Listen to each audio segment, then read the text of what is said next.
Oke, teman-teman, kita bakal belajar hari ini, belajar yang seru-seru, terutama tentang sekolah di Australia.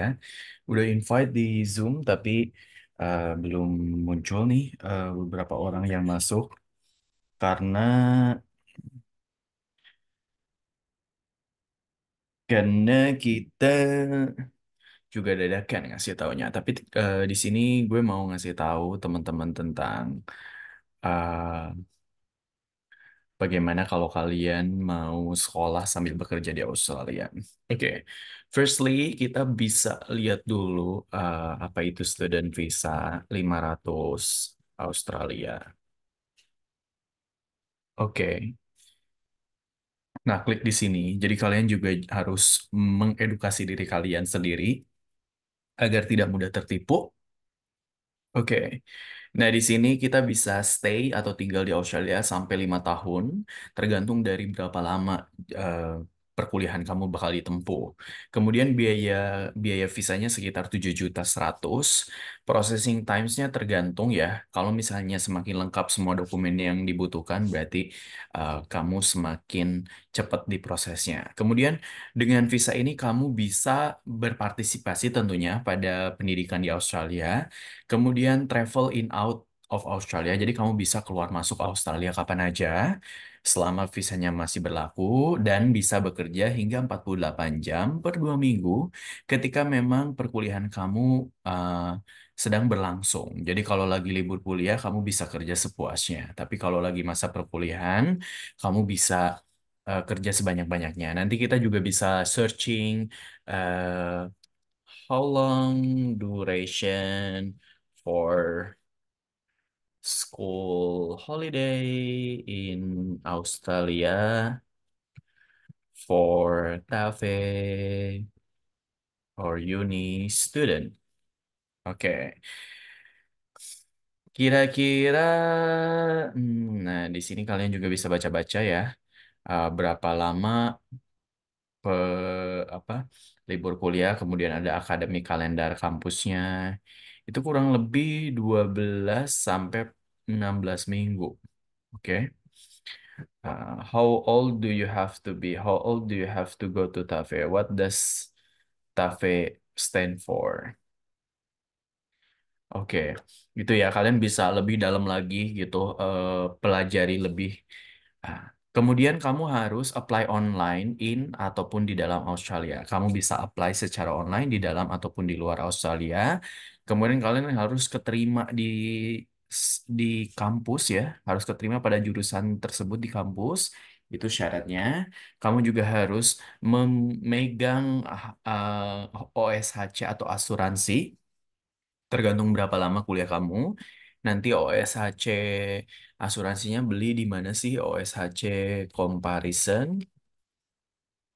Kalian bisa lihat apa aja perusahaan asuransi untuk eh,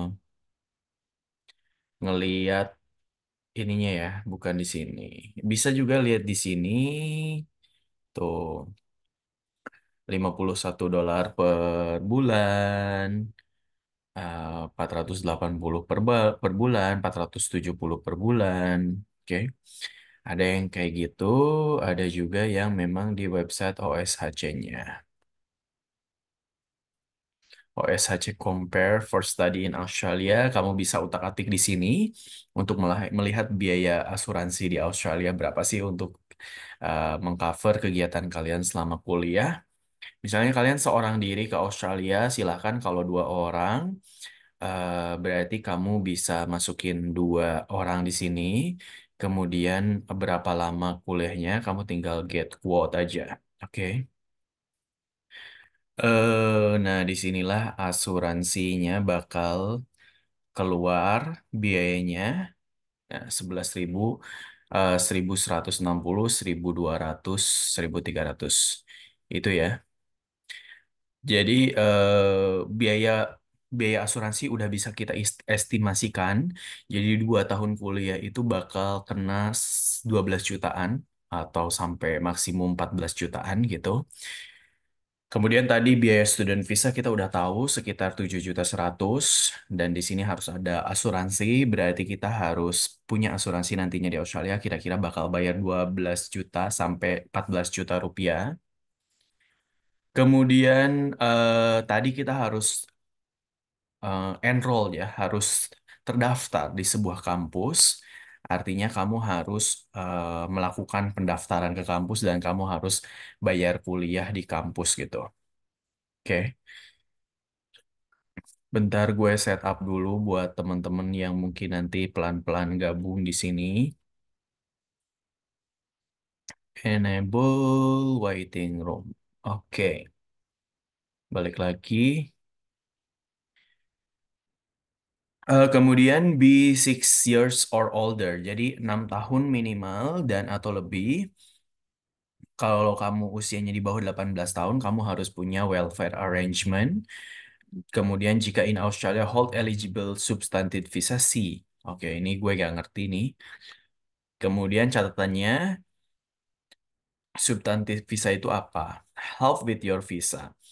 Terus siapa sih yang bisa ngebantu kamu untuk mengajukan student visa? Kamu bisa di sini ada who can help you with your application. Nah, yang pertama ada registered migration agent. Kamu bisa menghubungi migration agent yang terdaftar. Kamu juga bisa ngecek nanti berapa siapa yang mau ngurusin student visa kamu. Nah, kalau di dalam Australia sendiri, agennya itu biasa gratis. Kenapa? Karena si agen itu bakal dapat bonus dari pihak kampus. Sedangkan kalau dari Indonesia, kurang lebih dia bakal dapat fee 8 sampai 10 juta untuk ngurusin si student visa kamu. Menurutku itu juga cukup affordable, cukup murah. Jadi tergantung kalian kalau kalian pengen pakai agen yang ada di Indonesia, agen pendidikan ya. Jadi datangi agen pendidikan bukan agen penyalur kerja, agen pendidikan. Kalau misalnya kalian pakai yang di dalam Australia, tentu aja komunikasi kalian pasti menggunakan eh, internet, pakai email gitu. Dan kalau yang ngurusin dari dalam Australia, tentu aja gratis. Dan kalian juga bisa lihat atau temukan orang-orang Indonesia yang juga bekerja sebagai agen pendidikan di Australia. Gitu. Tapi kalian harus hati-hati, jangan dulu bayar apapun sebelum semuanya clear. Kemudian ada legal practitioner. Kemudian unexamined person. Nah, ini kalian bisa pelajarin terlebih dahulu siapa yang bisa ngebantu untuk student visa kalian. Oke, itu kita close dulu. Siapa sih yang ngebantu student visa Arif Hidayat gitu? Kalau gue menggunakan yang namanya Studinet, Studinet. Nah, Studinet ini karena Nona Fitria salah satu kayaknya udah manajer di sana, itu waktu itu bekerja di sana dan sekarang jadi seorang manajer dan dia ngebantu aku tentang student visa ini dan semuanya alhamdulillah waktu itu dikasih tahu, diarahin sama dia, benar-benar orangnya sabar. Cuman karena sekarang sibuk banget, pastinya banyak orang yang juga mengajukan student visa, Nona Fitria tentu aja makin susah untuk dijangkau sama kalian gitu. Tapi bisa coba terus, kalian juga bisa hubungin mereka, kontak us di sini. Atau kalau dari agen Indonesia, karena dia ngajakin apa ya? Dia ngajakin untuk eh, kerjasama, cuman kerjasamanya bukan kita mau take advantage dari kalian ya. Kerjasamanya maksudnya ada agen pendidikan di Indonesia eh, yang mau benar-benar ngurusin teman-teman gitu, yang mau ngurusin teman-teman, yang mau ngurusin teman-teman jadi best partner education. Jadi akhirnya oke, gue mau ngebantu kalian. Maksudnya kalau ada teman-teman yang bertanya tentang student agen, gue bisa rekomendasikan Best Partner Education Indonesia ini. eh Mereka memang di Pontianak dan mereka juga mengadakan les tentang PTE ataupun mungkin IELTS. Jadi kalau kalian bertanya dari Indonesia, mungkin salah satunya bisa gue rekomendasikan si Best Partner ini untuk ngurusin student visa. Tadi udah dibilang kalau student visa yang diurus oleh teman-teman dari Indonesia, mungkin itu bakal mintai bayar gitu, kurang lebih 8 sampai 10 juta. Jadi teman-teman silakan kalau misalnya memang kalian ready atau kalian memang pengen banget ke Australia dan kalian sudah baca-baca kira-kira kalian bisa dapetin student visa atau enggak, ya udah gitu. Oke, itu Best Partner Education. Kemudian ada juga IDP. IDP juga ini udah gede banget. Dia memang agen student gitu ya, yang cukup terkenal. Jadi kalian bisa gunakan si IDP ini. Gue nggak ada kerja sama mereka, tapi mereka memang sangat ini ya, sangat bagus gitu, banyak iklan-iklannya atau mereka memang official. Jadi kalian bisa langsung hubungi IDP, misalnya IDP Jakarta kita lihat konsultasi studi luar negeri tanpa dipungut biaya. Form IDV, IDP, jadi kalian mungkin bisa konsultasi gratis, register di sini, itu untuk student visa. Oke, atau kalian juga bisa langsung langsung pergi ke kantor-kantornya ini, tanya-tanya langsung gitu. Bahkan kalian bisa booking untuk tes IELTS di uh, IDP ini. Oke, jadi kalau yang bingung nanti tes IELTS-nya gimana, kalian bisa salah satunya pakai IDP ini. Hmm, kok gue nggak close itu ya? Student visa 500, student visa. Kita balik lagi ke website mengenai student visa ini. Nah, kuliah di Australia itu tadi kita boleh bekerja hingga 48 jam per 2 minggu dan ketika lagi libur kuliah kita boleh kerja sepuasnya. Kemudian kita juga bisa cari informasi terupdate di sini. Dari 10 Mei 2024, the amount of money student visa application must have to meet the financial capacity requirement increases. Jadi setiap peraturan baru yang ada pada masing-masing visa itu bakal muncul di sini. Oke, ini ini bukan permanen, jadi ini selalu berubah-ubah tab yang ini. Jadi teman-teman juga harus make sure ya. Seperti sekarang untuk syarat kemampuan keuangan untuk bisa kuliah di Australia itu juga dinaikin lagi sejak 10 Mei 2024. Jadi kalian bisa lihat selain tadi kalian harus punya asuransi, kalian harus terdaftar di kampusnya, ada beberapa persyaratan yang memang harus kalian siapkan untuk apply student visa.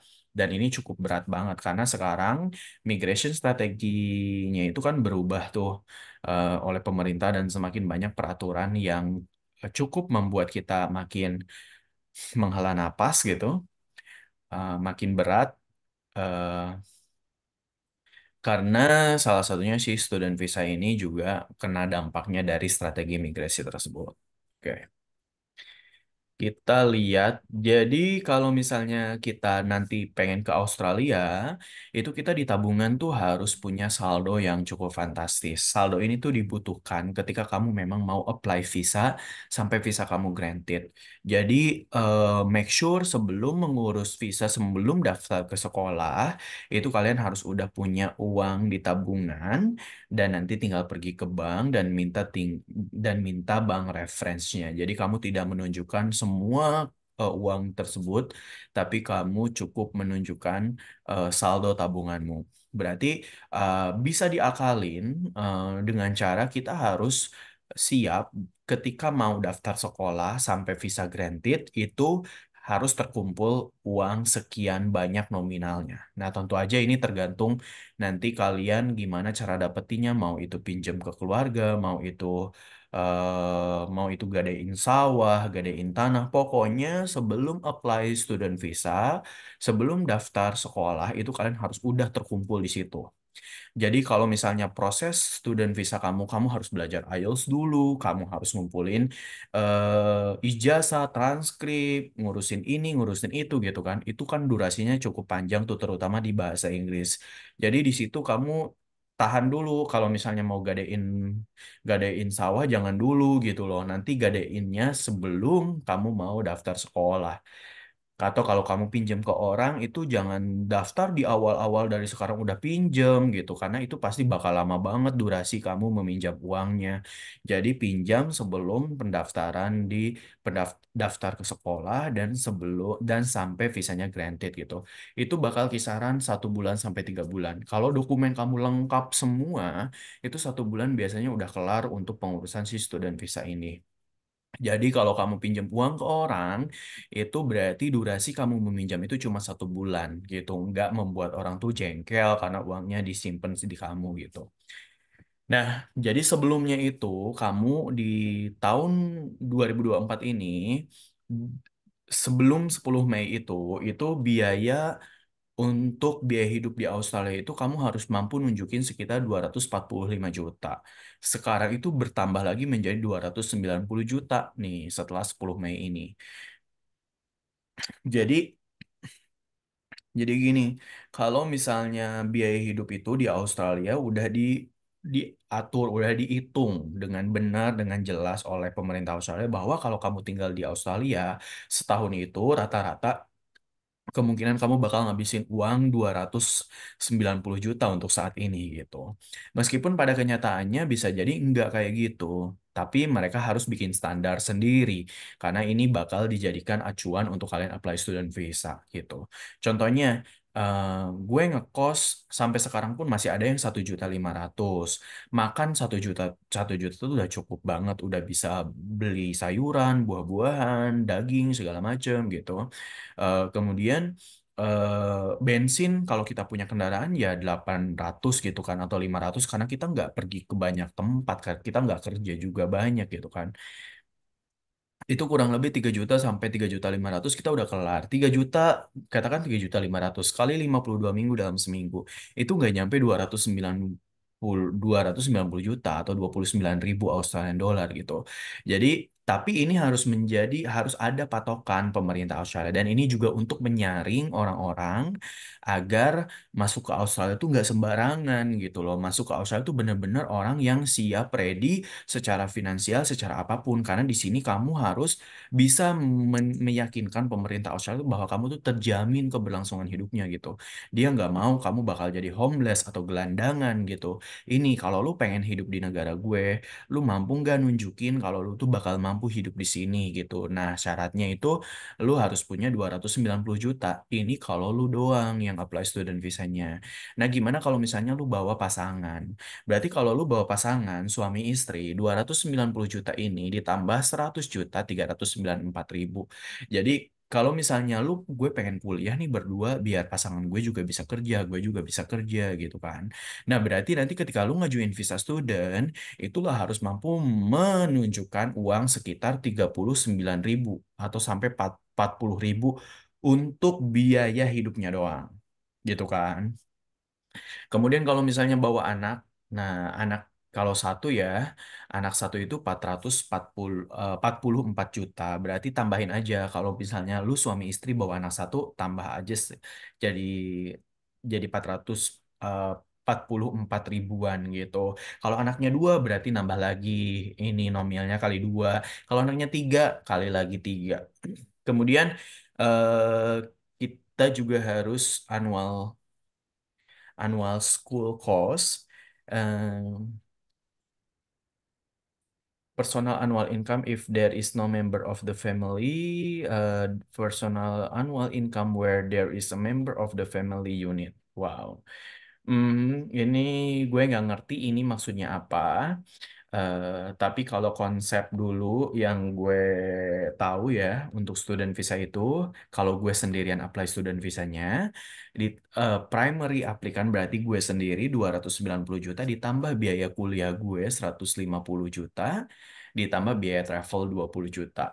Nah kalau yang ini gue nggak ngerti ini annual school cost. Eh, oke, nanti kita tanya-tanya lagi ke agen pendidikan gue.